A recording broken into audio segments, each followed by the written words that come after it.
The devastating wildfires in Alberta, that is the story that's still dominating our news this morning. Thousands of people under evacuation order. There are 82 fires burning across the province. That's one more than we were talking about at this time yesterday.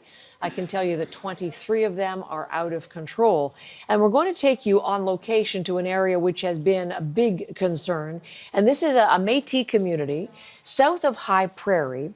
One of the biggest wildfires burning in the north of Alberta has struck in this area. You see it on the map. Excuse me, East Prairie Métis settlement.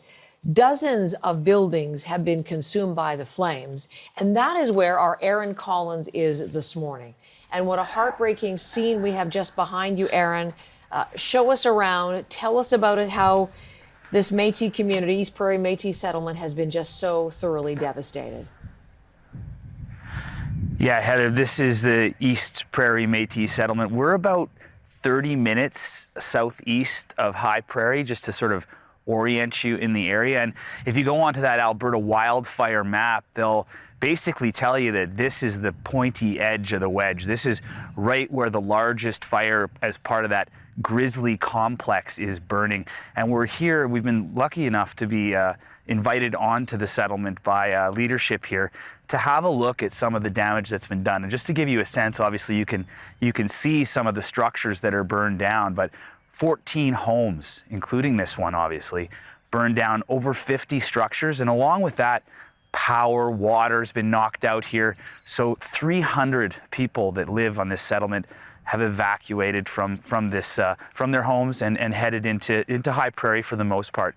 I'm actually here with the homeowner who's been, generous enough to allow us onto his property, and I think Rhonda, do you want to step in here? Sure.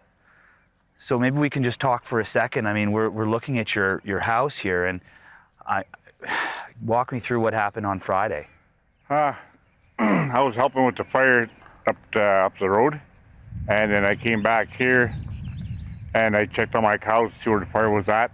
I went southeast of here, me and my brother, and we told the forestry that the fire might jump over there. The forestry didn't do anything. They had to wait for orders so they could go. Right. And I told them if you stop the fire there, then we should be okay, but nobody did anything. Was your livestock okay? I mean, that must be such a concern. Well, I came back here then, and I started loading up my cattle. I had 8 of them. I managed to get 6 of them out here. I had to leave 2 because they wouldn't get in the stock trailer. And I had to leave 2 of them here, and I took the rest north of Nilda. Yeah. And I left 2 here, and I don't know how they managed to survive, but they survived. Like, I don't know how they did it. I just don't know. It's really impossible to imagine. Like that when we look around here, I mean, your house is gone, but there's there's greenery still around, and it's sort of an island of destruction amidst things that weren't touched. It's hard to. It's just, to me, just amazing how they survived. When I left here, I thought they're dead, because I just started farming. Like, this is and I thought I have to start again. But then I came here the next morning, and I see my house. It was just totally destroyed. Like, I was totally lost. And I was talking to my daughter, and I had no words to tell her, no nothing. And she, it's like you're in limbo. Your life goes into limbo because you don't know where you're going to live. You don't know what you're going to do next. You don't know anything, tomorrow. It's crazy. You were saying it's the things inside the house that you lost, not the house. That's really because all of my mentors for my grandkids and stuff that I had, like it's stuff like that you never get back. You work so hard for it, and it just disappeared in 24 hours. It's gone. Like, your whole life changed. Like it's devastating. I'm still trying to. Every time I come here, I just still can't believe it. I walk around and I shake my head to what happened. And it's just like I said, just the biggest question is I don't know. That's the biggest answer I got, is I don't know. You don't know when what I'm going to do, when it's going to be fixed, when it's going to go back to normal, if it ever is, which probably won't be. But it's the things that my grandkids, they phone me and somebody emailed me, and they said, at least we came here, we visited with you, we had good memories here, but that's what they're taking, and that's what I'm taking from here, is the memories. But that's it. Nothing to show for it. I'm don't so know. sorry you're having to deal with this, and thank you very much for having Yeah. us here and welcoming us. It's I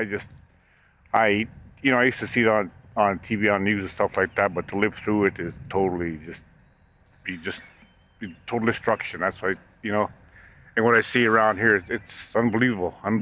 Like, because you said you've been crazy. here 20 years, right? So Yeah. you remember Slave Lake, you remember Yeah, Fort remember McMurray, all that, but it's different when it's on your doorstep. Yeah, when I see the fire coming, and the forestry's not doing nothing about it. There's no water bombers here. There was no any air support for water, no nothing. Nothing was getting. It looked like they just let it burn.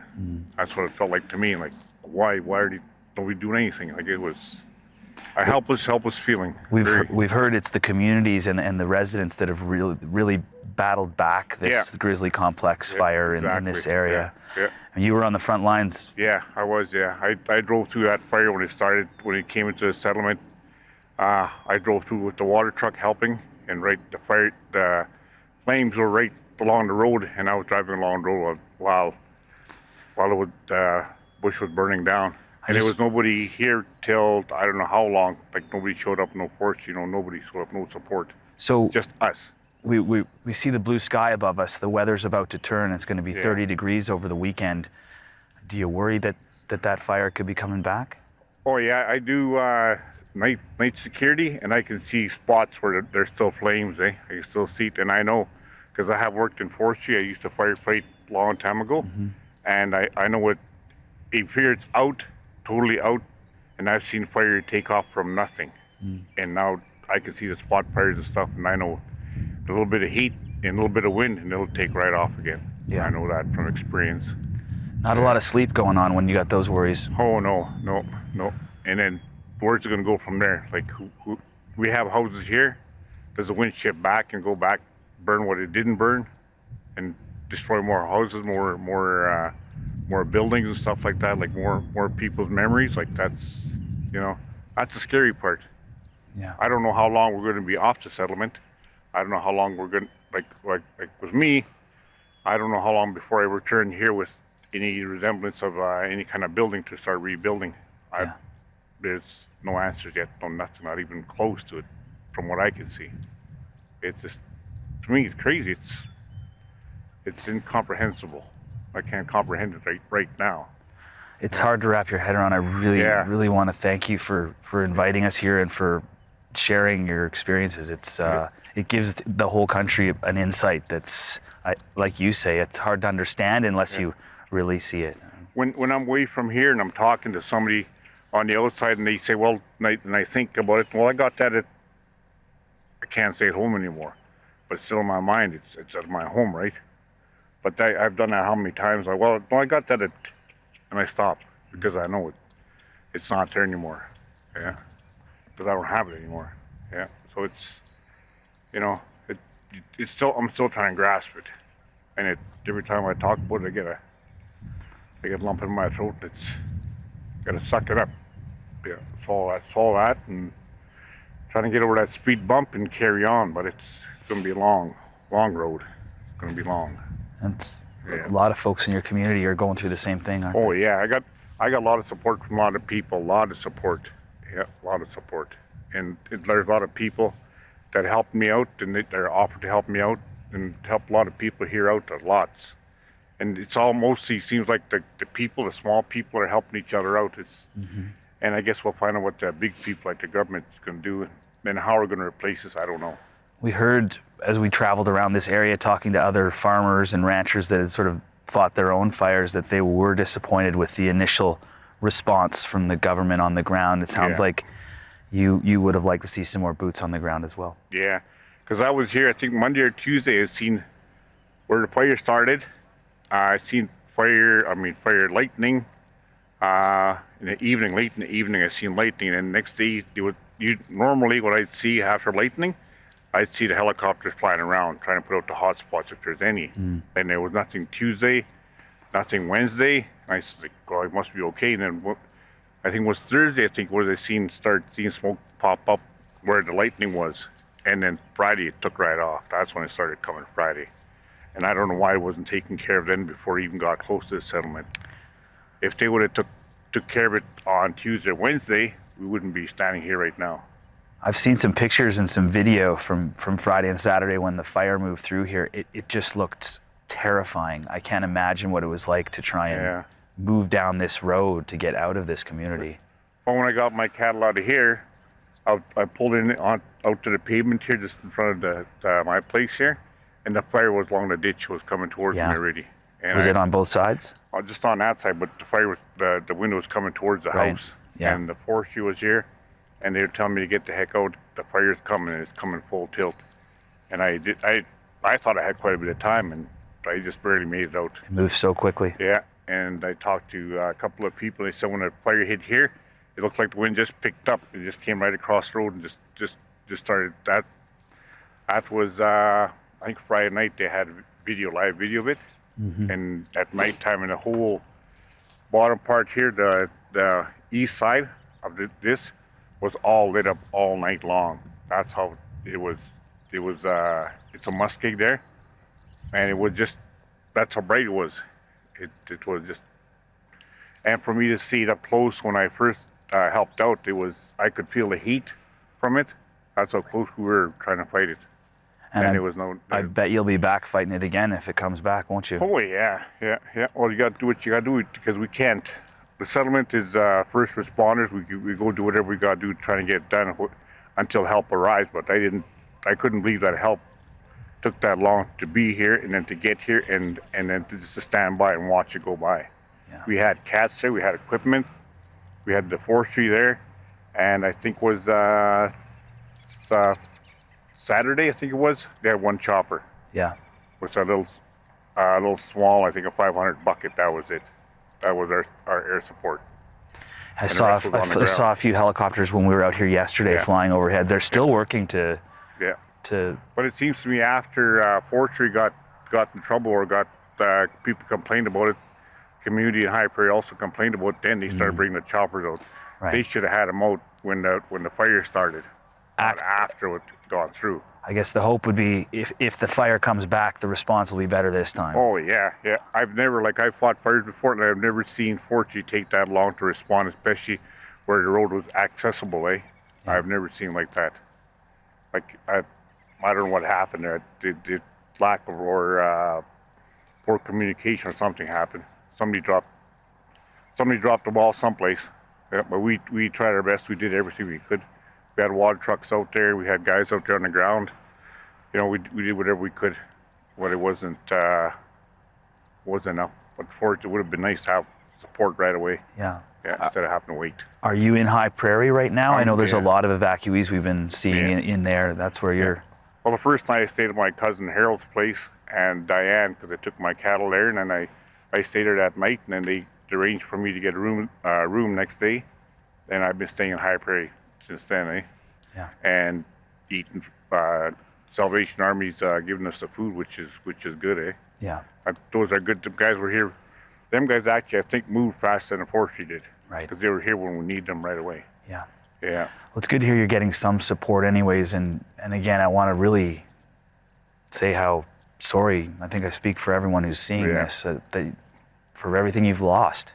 I went through, and I went through there and I tried to remember where stuff was. What area? It looks like is this the kitchen or this the basement? I guess. This is a crawl space, Right.